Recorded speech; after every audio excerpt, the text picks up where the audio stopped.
එන්න පොඩි කාලෙට යන්න.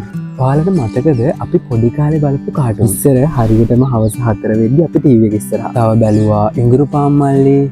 ඒකේ නම ඉඟුරු පාම්මල්ලිද කෝලි කුට්ටු මල්ලිද? නැත්නම් ඒ දෙකක්ද? මතක නම් ඔයාලා කියන්න. කෝලි කුට්ටු සහෝදරයෝ ඉඟුරු පාම්මල්ලි කියන්නේ දෙකත් එකක්ද කියලා. මතක නැහැ. ඇයි තව කූමිච්චි ඒක මම මාර මාස කාටුන් එකක්. අනේ ඒ කාලේ කාටුන්ස් වල පුදුම ලස්සනක් තිබේ. ඒ කියන්නේ ඒවයි මම දන්නේ අපිට හිතා ගන්න බැරි මොකක් හරි ඇට්‍රැක්ෂන් එකක් තිබ්බ අපිව ඇට්‍රැක්ට් කරගන්න පුළුවන්. ඉස්සර ගියේ කාටුන් වල මම නම් මුලින්ම ඇට්‍රැක්ට් වුණේ ඒ වගේ සින්දු වලට. එහෙම නැත්නම් ඒ වගේ මියුසික් පාර්ට් වලට. මතකද මේ මියුසික් පාර්ට්? කූබිකමේ කූබිකුත මගේ ගොඩ බිමයි නව මගේ නිවසට සමාරම ලස්සනයි මියුසික් පාර්ට් ටික. මම දන්නේ කොහොම ඒවා හැදුවද ඒ කාලේ කියලා.